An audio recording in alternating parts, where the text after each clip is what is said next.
today.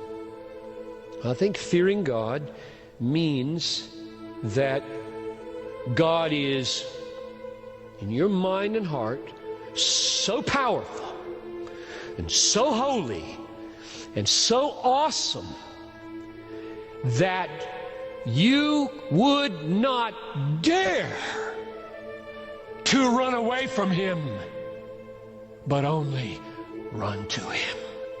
Fearing God is not another requirement. It's the way you do covenant keeping.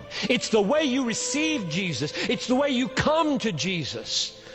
You come reverently. You come humbly. You come without any presumption that you deserve anything or He owes you anything. You come trembling, or as we saw in Psalm 51, you come with a heart that is broken and contrite. Work out your salvation with fear and trembling. Tremble if you ever feel any inclination to leave this God. There is only destruction away from Him.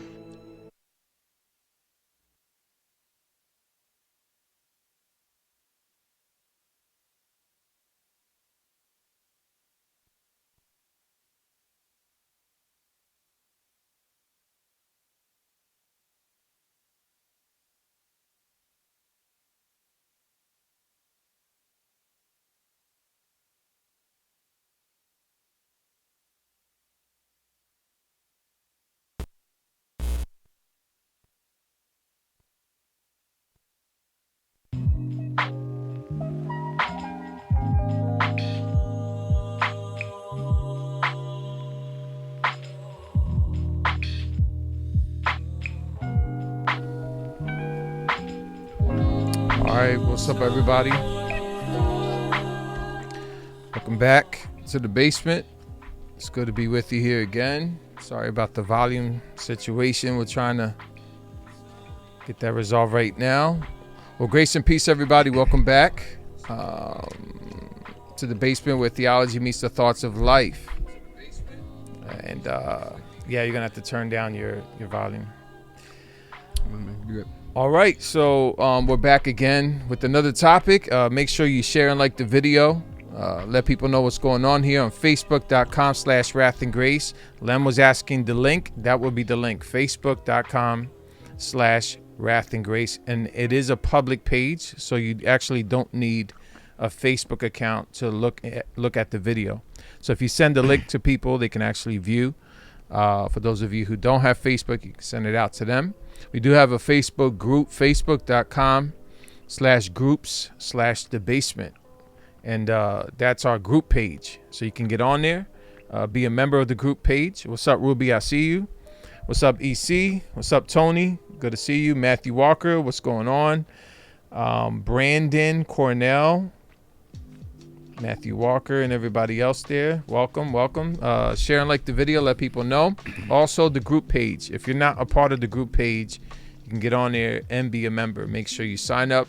We usually like to ask questions prior to the episode. You can go on there and give some feedback, and we'll actually read some of your comments to go into the episode here at the basement. Also, we do have a website, wrathandgrace.com. And again, that's a good resource for you to be able to purchase t-shirts, cups, all sorts of things there. Also, there's content that's free, and I'd encourage you to check it out. There's conferences we put together. There's also all sorts of material, biblical material that we provide on passages, on topics that you can also check out. The other thing, too, is that we do have an app now, WG Universe. If you type that in to the App Store, you can download the app and then be connected right on your phone.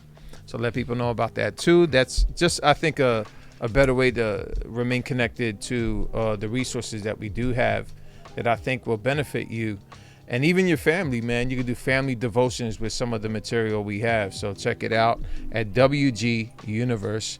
And lastly, we do have a Patreon page, patreon.com/thebasement717. I want to thank our supporters for helping us out and getting us started. And well, we actually started off of our own pocket, but you actually help us continue to do what we do. What's up, fandom? What's going on?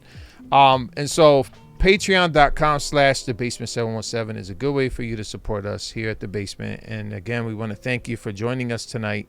And I hope that this episode is encouraging to you. Yes, so we are back. We are back, and we got a special guest with us today. What's going on, Brother Lem? You. It's always nice having you, man. It's good being here. Yeah, I was chopping up some clips the other day, throwing it on YouTube, and I went through the episode me, you, Los, and Lewis did. The episode, the Fellas Night, where we were just talking about male leadership in the church, men attending church. What do we think about female pastors? We even got into the clip that John MacArthur, they had put out, where John MacArthur told Beth Moore, go home. So it was that long ago, whenever I was digging into the crates on that episode, and I thought, man, let me see if he's available again. It would be dope to get him in here. Tonight, we got a nice topic that we're going to be chopping up. Tonight, we're going to be dealing with the fear of God, the fear of man, and even the fear of the things of this life. So, I asked a question in the basement earlier, the Basement Facebook group.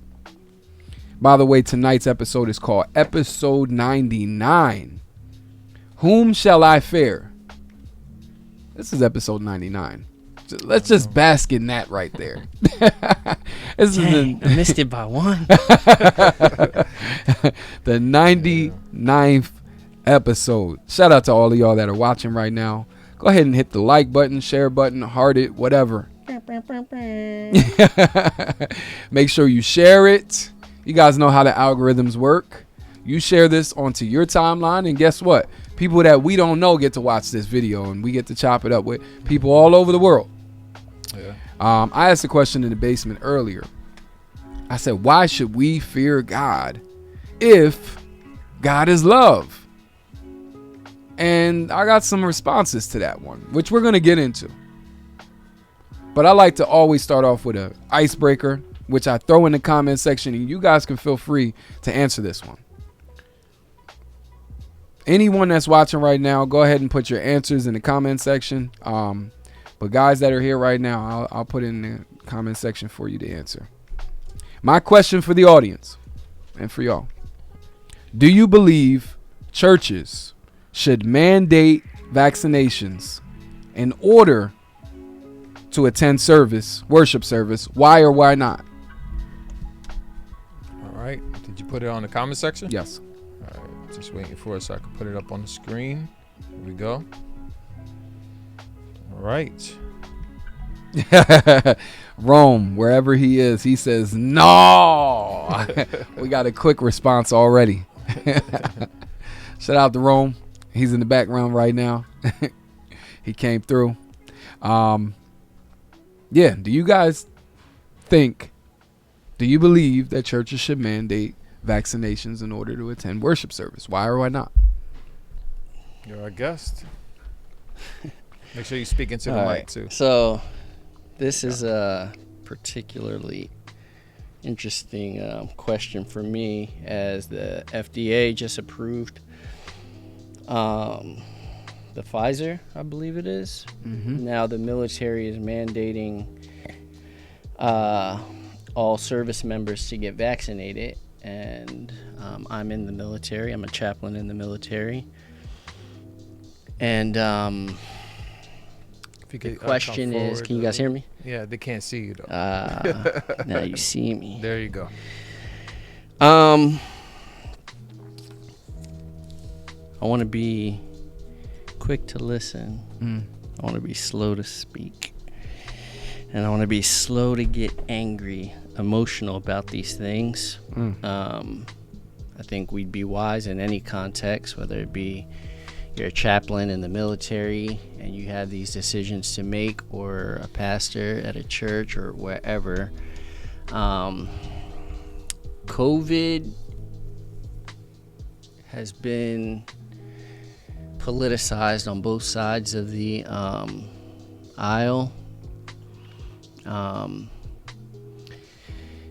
agendas clearly are being thrown around. It's hard to know what's true, what's not.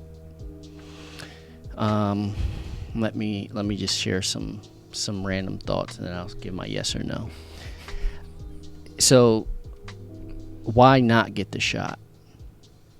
That has to be part of the. If it's because so and so said you shouldn't, and they're your political flavor, that's an issue. If it's a reason like, well, it's because fetal, it's the vaccine was created using fetal stem cells. Right. You're going to run into trouble with that too, because the vaccines that are running through your bodies and the ones that you're going to give your future children also have those same fetal cells. All of them, for the most part. So, and nobody wants polio, or I don't know, polio is one of those on the list, or rubella or mumps or whatever. Nobody wants any of those things. Now, COVID is not the same as those because this has been a very fast process where I start to feel very uncomfortable. And I'm not saying it's right to get any of those shots one way or another. I think there's some poetic justice, so to say, to it, that, the murder of 2 has saved the lives of so many and has saved a lot of us from a lot of pain. So it's very unfortunate that murder's done that, but we know that the murder of 1 has given life to many, and I'm not justifying it. I'm just saying this is more complex and there's more to this than just sitting up in an ivory tower saying you're going to do or not do something. Am I going to get the shot? Not right now. And I'm not going to force anybody else to get it. I personally know somebody that got a stroke right after they got it. So, and there's nothing to attribute it to other than that at this point. So, for my personal conscience, I can't do it. I can't put something in my body that I feel like, it's too quick. So that's where I'm at, and I wouldn't force anybody to. Yeah. How about you, Los? We're going to dive into all of these too, by the way. So I'm getting a little bit of response from each of us, and then we're going to dive right into it. Yeah, I don't think a church is in a position to mandate the vaccine, to mandate other than what the scriptures tell us to. Like, I think we need to know our lane. Our lane is the Word of God. And I think when you refuse fellowship because of these issues, I think I would call a church as being in sin for it. I think it's sinful to mandate something like that that the Bible doesn't prescribe. I understand the concerns, or at least from a perspective of needing the vaccine, but I would say a church has no business mandating a vaccine. Our job is to, hold people accountable to God's word.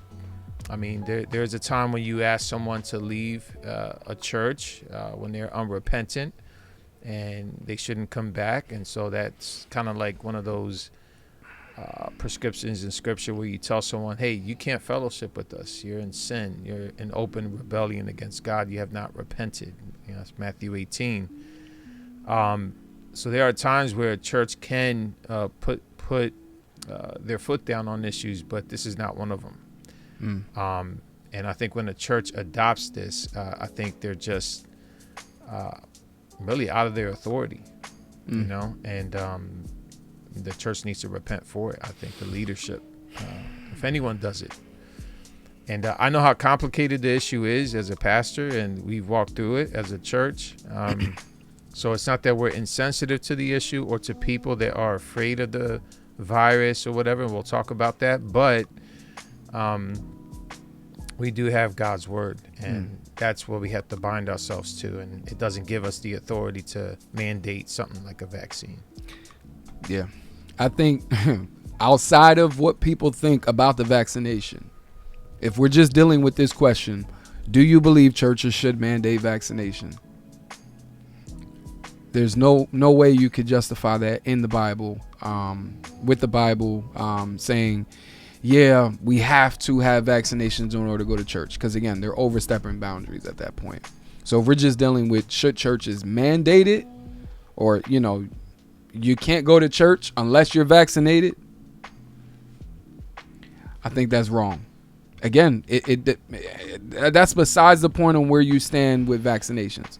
Whether you're for vaccinations or against it, does the church have the authority to do that? No, the Bible does not say the church has the authority to do that. And some people's perspective might be that, well, I'm thinking of maybe something that's highly contagious, right? Let's say someone has a virus of some sorts that can easily be transmitted and get somebody sick, like, immediately. And you know what I'm saying? Like, I can understand why people are thinking that way. I don't think that the virus, the COVID-19 virus, warrants it. Right. But someone has leprosy as an example that's very highly contagious and that can spread easily. We would probably say, hey, just hold on. You know what I'm saying? Get yourself together. You know what I'm saying? And then come. Like if someone was sick with the COVID-19 virus and had the symptoms and was actually sick, we would tell them, hey, should stay home. Right. There's a difference between actually being symptomatic with the COVID, right, and then saying you can't come here because you didn't get a vaccination. And I'm saying that because people think it's insensitive, right? If we don't mandate it, there's actually people thinking that way, that it's insensitive and unchristian, unloving. We'll talk about this, but I think we do understand. We'll apply wisdom where it needs to, and the common sense. But to mandate a vaccine, that's another level, I think. Right. So I guess because then Rome follows up with, well, why do you think churches are mandating in the first place? What's their motive behind this? One of the motives I've heard, one of the things that gets thrown around a lot is taking the vaccine is how you love your neighbor. How do you guys feel about that? I think it's possible for somebody to come to that conclusion. I'm asking you to do this thing out of love for yourself or others. I can't judge the heart of those people that are coming to that conclusion. I think it is possible for them to be doing it out of love. Is it right? That's another question, but I do think it's possible for somebody to have a love that says, I'm doing this for the good of the whole. I'm asking you to do this for the good of the whole. Would you put it in line with taking care of the widows and the orphans? On the same, James talks about, if you love someone, if you truly love someone, if you have true religion, then you will take care of the widows and the orphans. Yeah, this is a very interesting. People didn't have to wrestle with this before because we didn't have these capabilities, right? Till modern, times, where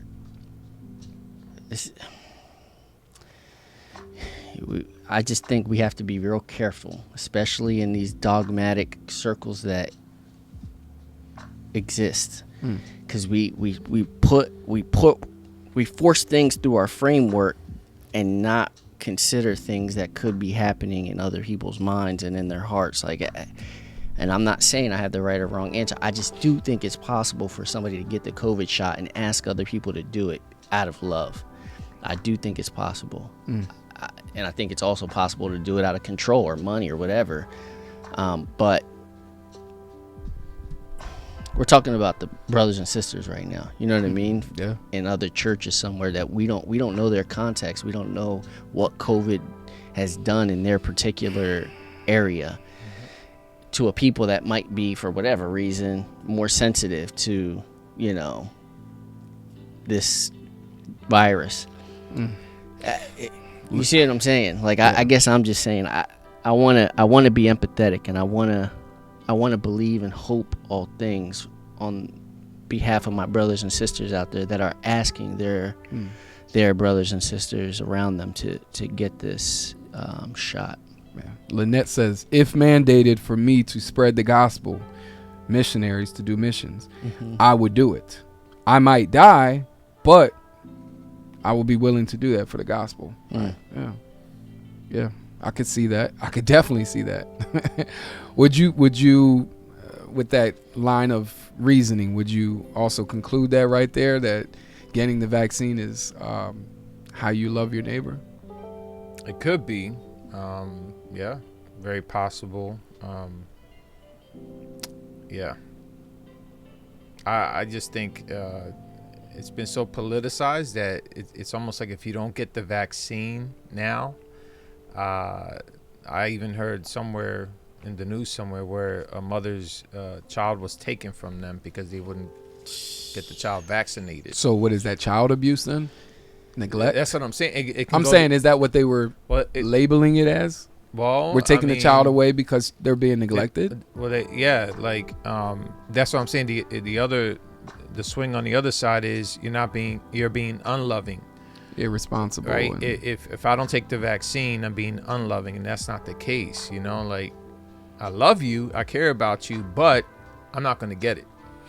You know what I mean? And it doesn't mean I don't love you. Right. So you guys wouldn't say it's an absolute either way, right? It kind of, I think it depends on the person and how they deal with it. We just have to let people deal with it, through personal conviction, like alcohol, right? I don't bash people for taking alcohol, and not, people who do take it moderately, that's fine. It's one of those things. I think the local church, for me, that's why the local church is vital, because you wrestle with these things in a local church, man, and leaders have to wrestle with it. There's faces, there's people, there's names involved. Sometimes it's not helpful to think of it theoretically. You know what I mean? And when you think of it personally, it hits different. You know what I mean? So, like, I can see a body deciding to do one thing and another body to do another, but I don't think any church has the authority in Scripture to mandate it. Yeah. So I would say in the year 2021, we're dealing with a whole lot of fears. Fears in the world, with COVID, of course, with the vaccines, of course.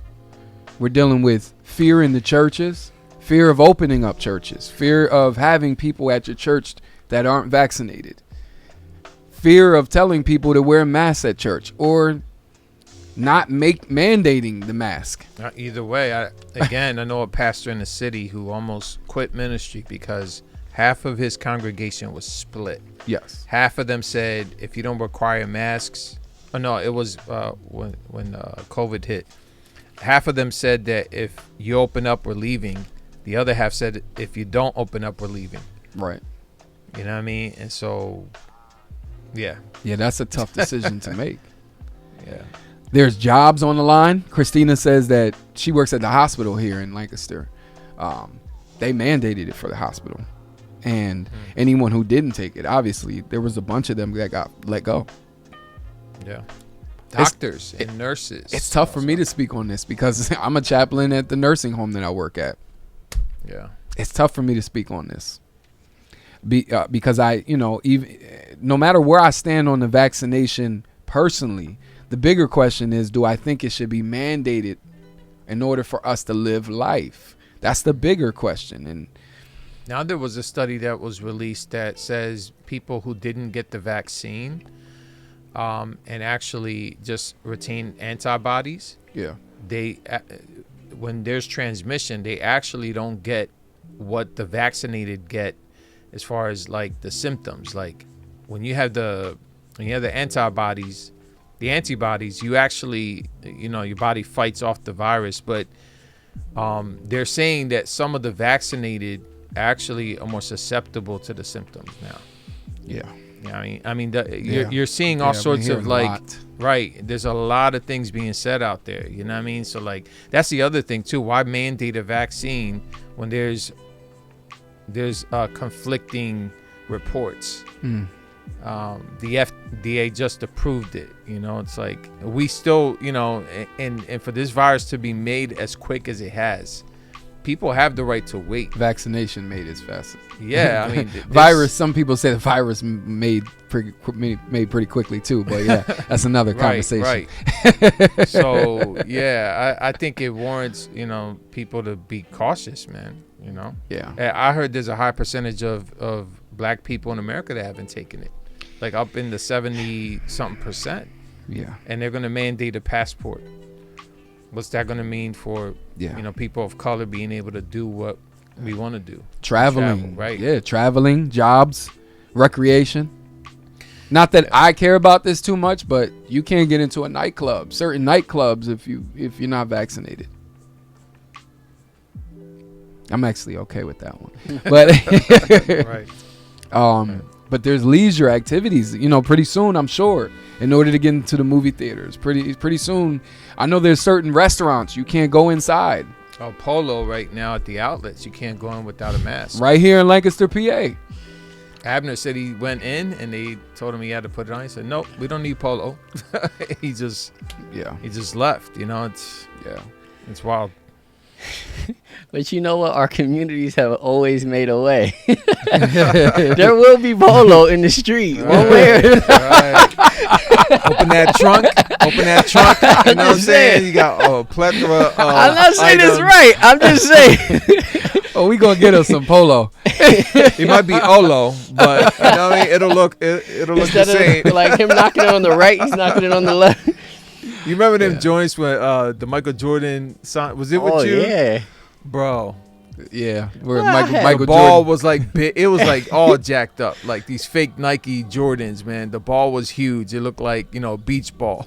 Bro, I had mad bootleg stuff back in the day. Upside down Nike signs. You know what I'm saying? At the Green Dragon in Ephrata, they busted that joint. Yeah.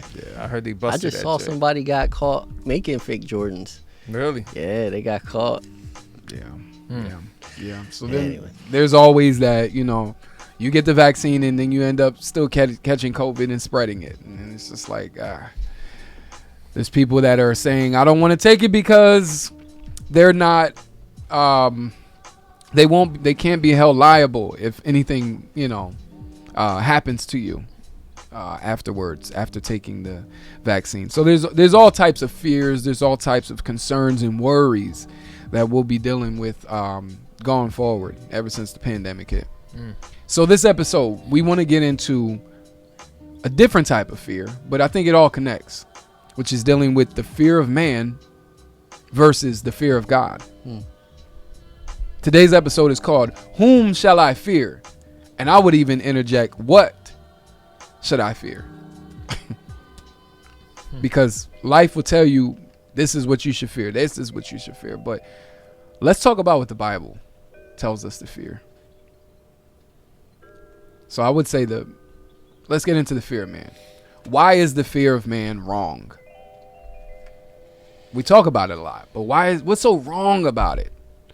What's so wrong with wanting people to like you and Or having that? Yeah, go thinking ahead. too much about what people think. Yes. I mean, a lot of fear comes from that. I know for me, being insecure, I naturally lean towards an unhealthy view of what people think. And so one of the scriptures that I think about is Proverbs 29:25. It says, fearing people is a dangerous trap, but trusting the Lord means safety. And so, when you think too much about what people think or people's opinions, you become a people pleaser. And at the end of the day, someone's going to fail you. You know what I'm saying? Someone's going to say something about you that's, touches on your insecurity. And because your world depends on it, your confidence depends on it, it's a snare. It's a trap. And that's why I think the scriptures warn us about it. I think to fear man is to invest in the earthly and the temporal. It's antithetical to the fear of God, which God's way and God himself he's eternal.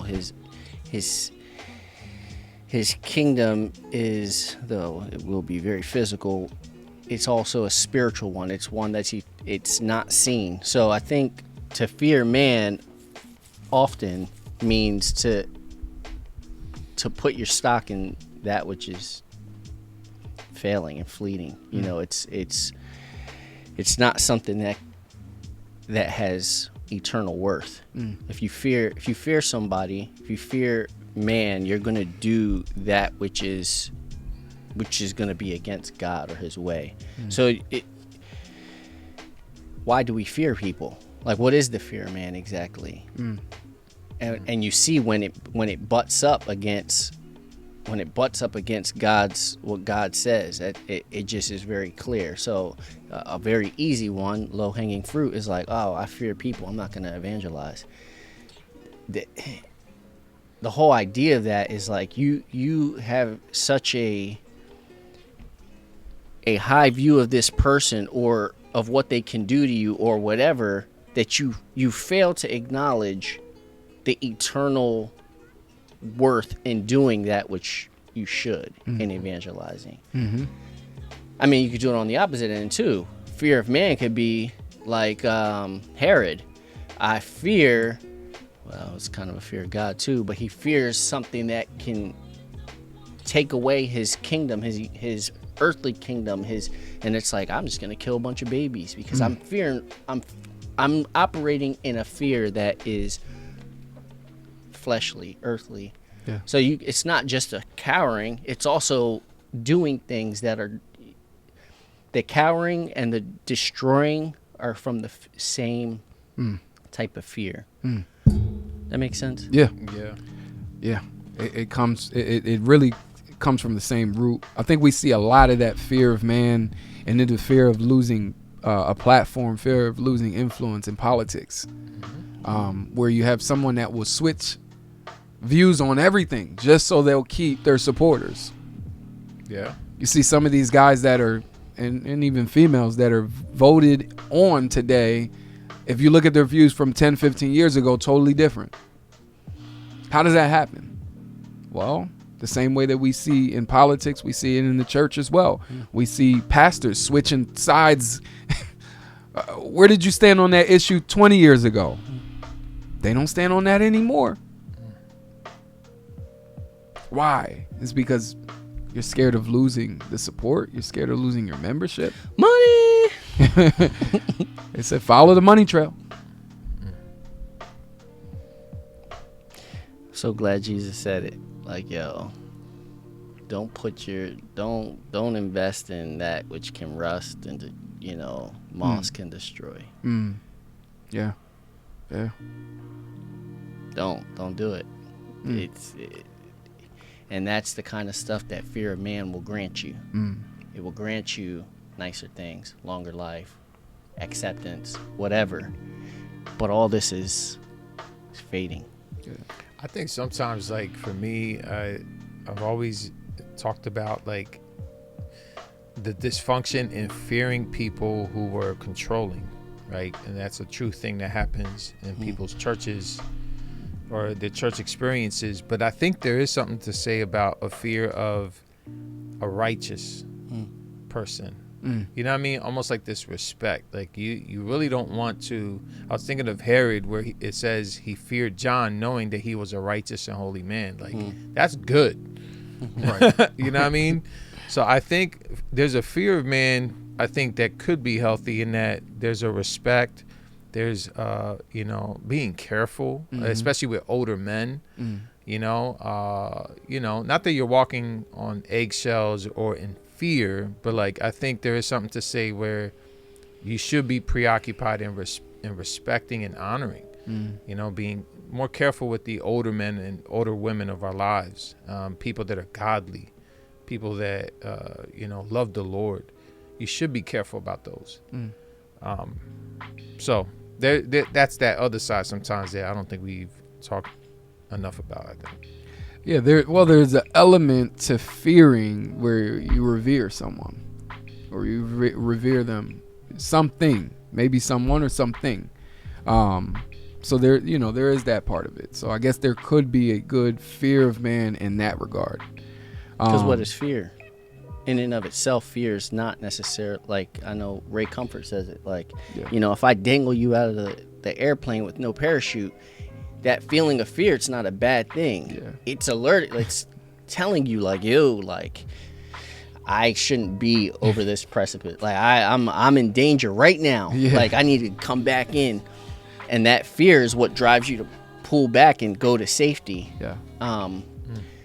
And there's a bunch of good fear, and I wrote down some of this stuff, but there is a bunch of good fear. But fear in itself, like that fear Herod had for John, because he was a righteous man, it's knowing like, yo, what he stands for, what's behind him, it's true, it's solid, it will get me. Right. Yeah. That's good. So there's the fear, a bad fear of man, the pressure from the culture to conform to the world's ways and to the things of this world. I think there's also fear and scare tactics that we witness, or at least me coming from charismatic background, I could say I saw some of that in the church. The fear of man in church. You guys want to speak on that a little bit? You guys believe it's a good thing to scare someone into being a Christian? Let's just deal with that one first. Let's deal with that one first. That's the easier question. How would you nutshell that question? Well, the reason why I say that is because that was a fear tactic I witnessed growing up. Like, it was something I noticed. Like, they would do that in the church. Like, they would scare us into becoming Christians. Like, of hell, you mean? Like, constantly throwing in our face judgment, constantly thrown in our face. If we didn't stop listening to hip hop music, then we were going to hell. Just constantly just dangling in our face the reality of hell for every little thing we were doing. And of course, I know there's a balance to that. There definitely is, because you want to tell someone if they don't believe in Christ, then they will go to hell. But I think sometimes in order for them to get us to stop doing certain things that they didn't like or they didn't prefer, they would just use scare tactics. Yeah, manipulation's whack. Yeah. Proper fears. I mean, I have 2 sons, and they're just like me. They do wild stuff, just jumping, risking their lives. One's 6 and one's 3, and I at times want to encourage a healthy fear, like, hey, stay off your head, because they want to break dance, and I hate the thought of them jumping up and landing on their head, because I did it, and I've hurt myself very badly in times past. So I think of that, and I'm like, hey, boy, stay off your head. You don't want to break your neck. Even though that, it's just true. It's like, hey, like, you should fear the consequence of being up on your neck like that and on your head. So, like, sometimes you do want to give a healthy, like, just in love, you should do it. We should be doing it in a loving, pleading type of a way. We don't always. It's just like, hey, get off your neck, because that's easier. But I don't want to see my kid with a broken neck. So, like, I should be pleading with them, like, hey, stay off your neck, son. I don't want to see you paralyzed for the rest of your life. So I could see that in leadership in a church, them saying, like, hey, young man, hey, young woman, flee youthful lust. It'll destroy you, or whatever. You know what I mean? Like, yeah. So there's a place for that. There is. There definitely is. But it's It's often used from hey, come bring the money up now. You don't want to be withholding from the man of God. Like, come on. Yeah, like, that's another one right there. Another scare tactic. If you don't give a certain amount, then don't expect to be blessed in your life. It works. Yeah, it goes into the pragmatic part of it. Yeah. It works, you know what I'm saying? So that's why, carnal people do it in the church. You know what I mean? The results of it pays off. You'll get money. You'll get people to be afraid. Or why don't you do this in order for you to be important in this church and things of that nature. Right. And I think, when it goes back to being about the word. If the word is the final authority, we all submit to that. And if someone's wrong or someone is doing something that's unbiblical, I think You know, I think the word of God is sufficient to deal with it. You know what I mean? And that helps to actually approach a situation. Let's say a leader's being a manipulator, but if you have God's word and the church understands it, I think first of all, it shouldn't happen in a church that holds God's word as authoritative, but it does happen. You know, then we're at, you're almost left to what do you go to at that point? You can't just go to a confrontation. You have to go clearly with God's word. Like, yo, that's not what the scriptures teach. You know, it talks about being humble. It talks about, not leading God's people in compulsion, things like that. I think sometimes when I think of manipulators or even fear in that situation, for me personally, growing more in my faith in the word, understanding what the scriptures say has helped me to get over on my fear of man at that point. Because if I know someone is completely violating God's word and God's word is the final authority, then I have the confidence to confront that issue, even if the person is a manipulator or has a persona that exudes fear and control. And I think that's why a lot of manipulators would push you away from the scripture. They don't want you to dig into the scripture because it will empower you to be confident to confront sin in the church, and that includes the leaders that are in sin for being manipulators.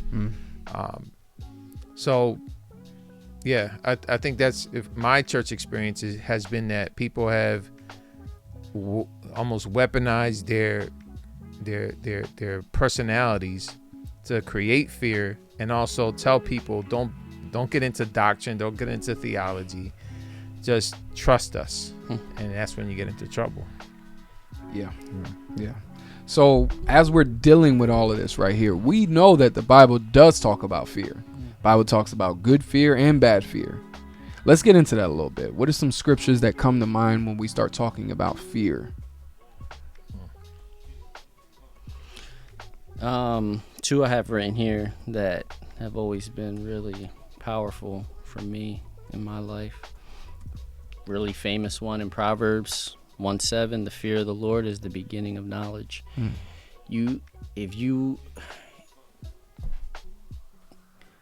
Fearing God is the immediate right track to be on, to be wise. Why? I think it couples with what Jesus said in Matthew 10:28. He said, do not be afraid of those who kill the body but cannot kill the soul. Rather be afraid of the one who can destroy both soul and body in hell. There's an eternal reality and mindset we should always have. To be wise and to be knowledgeable is to be in line with what's always going to be. So, we've been talking off on other topics, and I've had a very strong emphasis on the spiritual, on that which can't be seen, because it's like, this life is, it's a vapor. All my investment has to be into that which is going to keep going. God, my body, somebody can kill my body, but so what? They can't kill my soul. I should fear the one who could kill both body and soul. So it's wise for me. The most knowledgeable, the most wise thing I can do to gain knowledge, I should fear the one who holds all things in his hands. I should fear him by heeding what he says, looking for him, loving him. That my affection should be so much like I need to be in tune with him, because he's all that I got, really. Like Jesus said, I'm the way, the truth, and the life. Like, if that's true, and that's my doorway, that's my path, that's like, I don't got nothing else. Like, what am I gonna do? I hope this is making sense. So basically what I'm getting at is, with an eternal mindset, the good fear is one that produces something, produces godliness, produces righteousness, produces life, and that's what we have offered in us. Anyway, I'm done. Mini sermon. No, that's That's good. good. That's good, man. Nice. How about you, Los? I think Genesis 3:10, where it says, "I heard the sound of you in the garden." It was Adam and Eve responding to God after they fell. I was afraid because I was naked and I hid myself. I think, we talked about this at the seminary class, how Adam in his, prior to the fall, had his abilities to be able to behold God in his creation. We talked about that. Yeah. So he had like this clear perspective on creation, and now after the fall, like, here comes God who he walked with before and now is afraid. So I thought about that, how the fall just produced this fear, condemnation and guilt. But then in 1 John 4:18, it says, "There is no fear in love, but perfect love casts out all fear. For fear has to do with punishment, and whoever fears has not been perfected in love." And I think it's the beauty of the gospel that now we don't fear condemnation. We don't fear the judgments of God and being cast out. You know what I mean? So like, for me, the doctrine of perseverance is one of those doctrines that actually just really just helps me to understand that, though I fail, though I am weak, I can go to God without fear of condemnation. So it helps me, actually pushes me to him and not away. I think a lot of times people, especially in legalistic churches or with the legalistic mindset with the faith, they're in constant fear and they feel like they can't come to God. But the gospel actually invites you to God even when you fail, because there is no condemnation. I think the gospel pushes you to God, and that's really a reaction to what happened at the fall. We separated ourselves because of our sin. God did become judge at that point. Condemnation did set in the human heart, but then God removes that condemnation and gives us the gospel. He gives us a love that will cast out completely condemnation and anything from God that we should be fearful of as far as judgments. And I think there is a sober view of God still as a Christian. Isaiah had that sober view. He understood he was unclean. You know what I mean? That's a proper way to respond to God's holiness, right? Everyone, Christian or not, should respond that way to his holiness. But what helps us to be able to go forward nonetheless is the gospel. Yeah. The Bible also speaks against fear when you're fearing things other than God. 2 Timothy 1:7, "For God gave us a spirit not of fear, but of power and love and self-control." Showing you exactly what this Holy Spirit will do in the life of a Christian, and it calls you to not fear the things of this world. Deuteronomy 31:6, "Be strong and courageous, do not fear or be in dread of them, for it is the Lord your God who goes with you. He will not leave you or forsake you." Obviously, this is God speaking to his people, telling them to keep on going on. Do not be scared of the army that is in front of you. Don't be scared of the giants that are in the land. I am with you. I will never leave or forsake you. So God has a way of saying, don't fear the things of this world. I'm with you. You don't have to fear these things. 1 Peter 5:7, "Casting all your anxieties on him because he cares for you." Well, why don't you have to be fearful of these things? Because he cares for you. Psalm 118:6, "The Lord is on my side. I will not fear. What can man do to me?" These are all things that I remember reading these scriptures. I remember hearing these scriptures growing up in the church. What can man do to me? And just reminding myself that. All right. Before you step outside, before you get your day started, what can any of these things really do to me? The only thing, like that athlete had the video out there. He's like, "I fear God." That's it. Did you guys see that video? I guess somebody was trying to scare him. Somebody was trying to talk reckless to him. And he's like, "Yeah, I fear God. That's it. I don't fear nothing else but God." And that's kind of how we have to approach life. I'm going through the story of Rahab at the nursing home and in Bible study, and we just went through the story of Rahab, and in there she's actually faced with what will she fear. The king of Jericho finds out that the spies that were sent into the land, they went into Rahab's home. So he calls Rahab to him. And at this point, Rahab, she has to choose. Who will she fear? Will she fear the Jericho's ruler, or will she fear Israel's ruler? Which one? Which side will she give her allegiance to based off of who will she fear? So in the moment, it seems like Jericho might have had the upper hand by worldly standards. Right. How do we know this? Because you see the king, he tells us, pursue them quickly for you will overtake them. So they, in their mind, they're thinking, if we find these people, if we find these spies, we're going to take them over. We're just stronger than them. We will destroy them. But they didn't know that God had already determined his army would win. Right. Rahab knows this, though.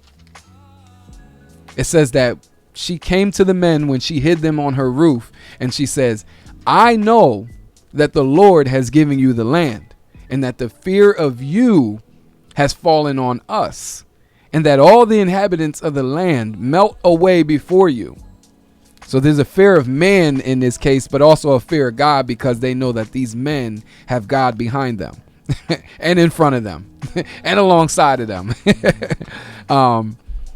For we have heard how the Lord dried up the water of the Red Sea before you when you came out of Egypt, and what you did to the 2 kings of the Amorites who were beyond the Jordan, to Sihon and Og, whom you devoted to destruction. And as soon as we heard it, our hearts melted, and there was no spirit left in man because of you. For the Lord your God, he is God in the heavens above and on the earth beneath. And that's when she decides and says, swear to me that if I hide you, if I choose not to fear man, the ruler of this land, swear to me. And she actually says, swear to me by the Lord. Swear to me by the Lord that you would spare me and my family. And so you see, obviously, she's making a clear-cut decision. I will not fear man. I choose to fear God. Yeah. What you think, bro? That's a sermon right there. Listen, yo, it really is. Remember when COVID first started going out and all them videos were dropping of people in China like falling at train stations and stuff, and the fear went out, like melting people's hearts? Oh, would God just do that with his gospel going forward by his people? Like, hey, he's coming.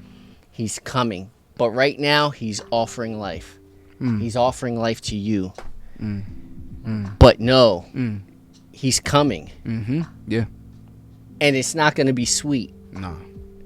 Unless you have some other view or whatever, ism or whatever. But yeah. No. This is, look at the way she said it, though. Verse 9, verse 11, verse 12. This is how you know who she fears. She said, I know that the Lord has given you the land. And in verse 11, we have heard. And in verse 12, please swear to me by the Lord. She knows who to fear. Bro, imagine you heard that. Oh my goodness. Imagine you heard like, yo, there's these people coming and their God going before them did this crazy miracle with the sea. Yes. That's scary. That's like, oh snap. Yeah. Because if you're in their mind, in the ancient Near East, and their mindset, when they're territorial gods, and it's like they did that to those gods in Egypt, right? The Egyptian gods, those people who are running shop. Oh snap! And they're coming here. Not to mention the hornets and all the other stuff that that's scary. Yeah. So as we start to venture into what the fear of God is, I'll just go over the words that Piper said in the very beginning of this episode. If you listen to the clip, he says, fearing God means that in your mind and heart, God is so powerful, so holy, and so awesome that you would not dare to run away from him, but only to run to him. Fearing God is not another requirement. It's the way you do covenant keeping. It's the way you receive Jesus. It's the way you come to Jesus. You come reverently, humbly, not like you deserve anything, without feeling like he owes you anything. You come trembling. Like Psalm 51 says, with a heart that is broken and contrite. Work out your salvation with fear and trembling.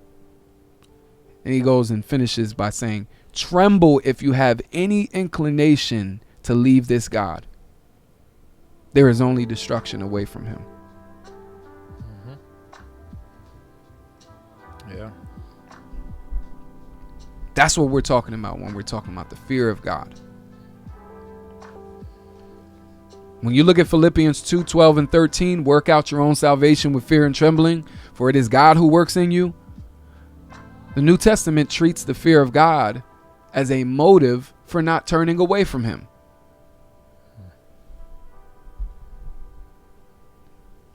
We should fear God in the sense that we seek refuge from God away from God's terrible wrath.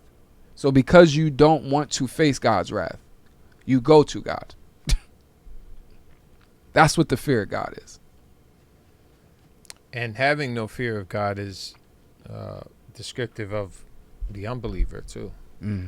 They have no fear of God in their eyes, you know.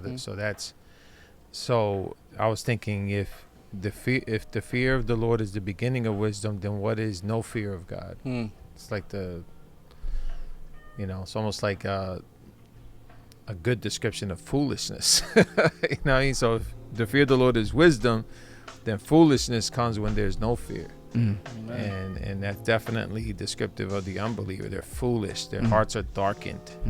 You know what I'm saying? They have no fear of God in their eyes. That's that's really descriptive of being lost. You have no fear of God. The one you should fear the most is the one you have no fear of. It's like them people that go into like the animal cages at the zoo or something, and they're like messing with the animals. And you're like, yeah, and it's an animal, right? Like you don't know what you're messing with. Right. Something that a gorilla will snap you in half if it wants. Right. You seen that video? Didn't that happen? That incident? Yes. Where that gorilla had like an infant. Yeah. Oh, Harambe. Yeah, I think I can't remember the name. They shot him. Yeah. You know what I'm saying? It's like that's an unbeliever that has no clue, no idea.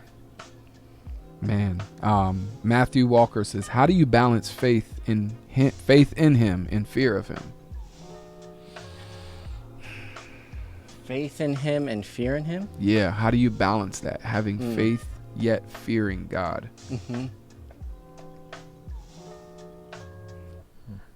It's like any father. There's a I mean, I don't know what his relationship with his father's like. Mine was, very, very minimal. But even the minimal relationship I had with my father, there's a element of come correct, because that's your father, especially when he shows you his power when you're young. But I believe that he can get me out of a mess. And I believe he wants good for me, and not, he's not going to give me a serpent. Yeah. Does that make sense? Yeah. Yeah. So relationship with God, our Father, is complex, like even our earthly relationship with our Father. Yeah. And he's a perfect Father. Yeah. Yeah, anyway, I don't know if that helps. I like this visual from C.S. Lewis. In The Lion, the Witch, and the Wardrobe, you have Susan Pavensi, I think her last name is. She's talking to the little, I don't know, a gopher or otter. I think he's an otter. She says, oh, talking about Aslan, who is a personified or whatever, illustrated version of God. It's Aslan. This is their version of God in this realm. She says, oh, I thought he was a man. Is he quite safe? I shall feel rather nervous about meeting a lion. Aslan, this lion. And Mrs. Beaver says, that you will, dearie, and no mistake. If there's anyone who can appear before Aslan without their knees knocking. They're either braver than most or just silly. And Lucy says, then he isn't safe? And Mr. Beaver says, safe? Don't you hear what Mrs. Beaver is trying to tell you? Who said anything about safe?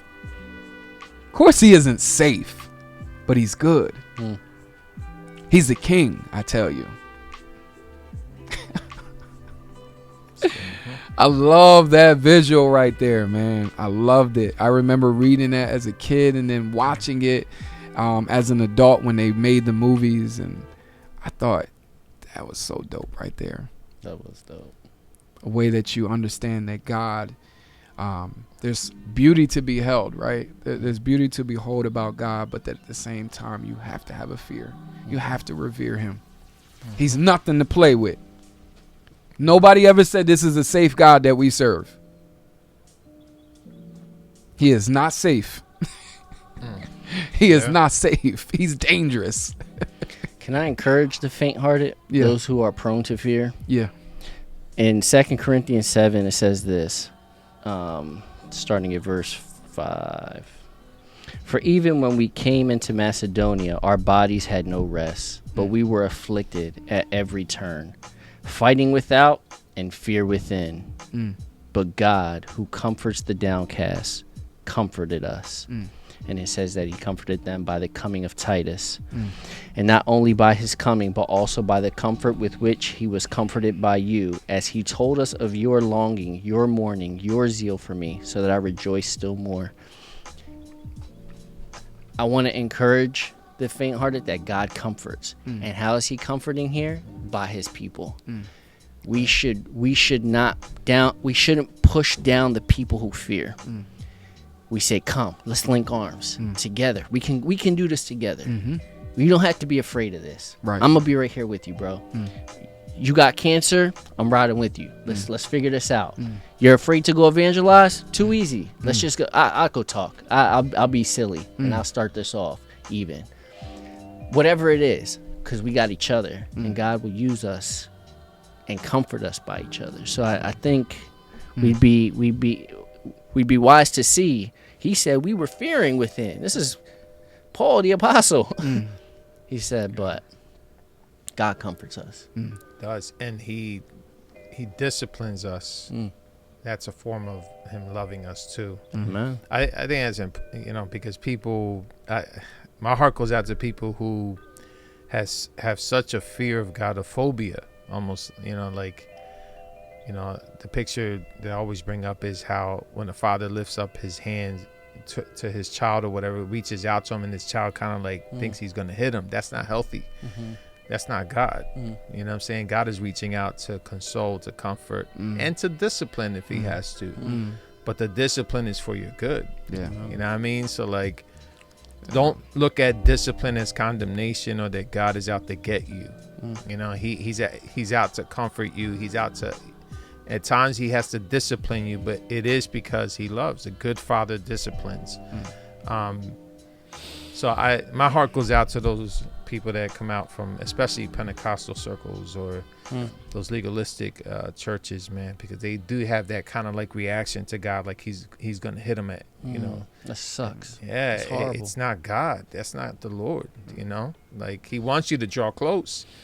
You know what I mean? So when I discipline my kids, and holding them afterwards, and trying to console and trying to comfort, and trying to explain, I think God is the same way. Yeah. He just doesn't smack you and then tell you to go to your room. It's, he's very patient, very steadfast. He's very, he's out for your good. Yeah. Did you get any notes on Psalm 27? I did. Okay. Are you able to do that as we're starting to wrap up? Yeah, that was just a quick commentary that I read. Some think that David penned this psalm before his coming to the throne, when he was in the midst of his troubles, it says, and perhaps upon occasion of the death of his parents. But the Jews think he penned it when he was old, upon occasion of the wonderful deliverance he had from the sword of the giant, when Abishai succored him in 2 Samuel chapter 21. So people don't really know when it was penned. Yeah. And it may have been in those occasions, it says, but it definitely shows courage, holy bravery, and the complacency he took in communion with God and the benefit he experienced by it, his desire towards God, his favor and grace, his expectations from God, and the encouragement he gives to others to hope in him, and also talking about the heart. Nobody really knows exactly where the psalm came from, but it's definitely one that we would encourage, especially on this topic. But that's just a brief, there's not much on it. Yeah. You know what I mean? I think a misconception with fear a lot of times is not relating it to holiness, not relating it to when you fear God, you may not be sinless, but you will sin less because of your fear in the Lord. The Bible talks about the commandments of God will be a delight to the one who fears God. When someone fears God, then the commandments of God will be a delight to them. Psalm 112:1. Praise the Lord. How blessed is the man who fears the Lord, who greatly delights in his commandments. It's a wonderful thing. To fear God is really, if you love your life, then you will fear God. Psalm 111:5. He has given food to those who fear him. He will remember his covenant forever. Psalm 31:19. How great is your goodness, which you have stored up for those who fear you, which you have wrought for those who take refuge in you. In Proverbs 19:23, the fear of the Lord leads to life, so that one may sleep satisfied, untouched by evil. Yeah. That's amazing. The fear of God will cause a striving for holiness in your life. And obedience. Obedience. You know what I mean? I just put obedience and holiness right hand in hand with one another. I don't think you can be. You can have both this fear and this faith that produces obedience. Like Hebrews 11:7 says, by faith Noah, being warned by God concerning events as yet unseen, it says, in reverent fear constructed an ark for the saving of his household. So by faith, Noah, being warned, constructed the ark by the fear, a reverent fear for God. You know what I mean? So you can have faith. You can have both. People think it's either one or the other. You need to have faith in God and a reverent fear of God, and that will produce obedience, a healthy obedience. Not a legalistic one, but one that is produced out of faith and a reverent fear. Yeah. Got anything left, Lem? Always, but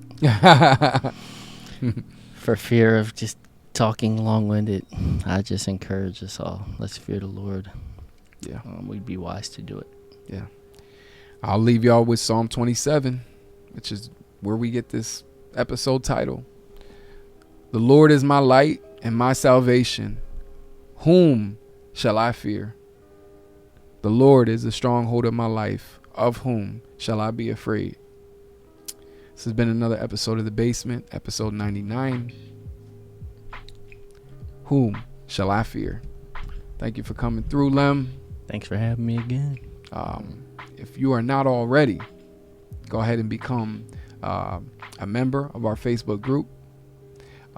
Go ahead and subscribe to my YouTube page, which I post all of the stuff that we do here in the basement. I post everything there. All of the episodes, the clips. We got interviews that we've done here. You also post the arguments you have with Tiff. Wait, do I? I did think about that. There might be one on there. You get a lot of views. There might be a lot of views. There might be one. There might be one on there. There might be one. But I post a lot of things on there, so go ahead and check it out. Saint Life Media. I keep everything on there, so go ahead and check it out. Yeah, I don't know if you have any more plugs. I know that we have the Wrath and Grace. Definitely the app. Make sure you get that WG Universe on the App Store. Download it and give us feedback on it. I think it's a dope app. I think you'll have a good experience. But we would like to improve in it. We just want your experience to be special. You know what I'm saying? When you're using the app, and we can do better. So WG Universe on the App Store. We do have the Facebook group page that Wayne mentioned, facebook.com/group/thebasement. Be a part of that. And make sure, again, that you share and like the video. Let people know, especially those that might benefit from this topic in their season as well. Patreon.com/thebasement717 is our Patreon page. And you can go there and, just be a part of the support we need to continue to do what we do here. And we do go on every week at 9 p.m. And if you want more information, there's our group page again, where you can actually be a member. All right. So thank you for joining us. We hope that you were encouraged. And thanks, Dan, for coming through. Thank you. Thank you. Appreciate it. God bless y'all. All right. Peace.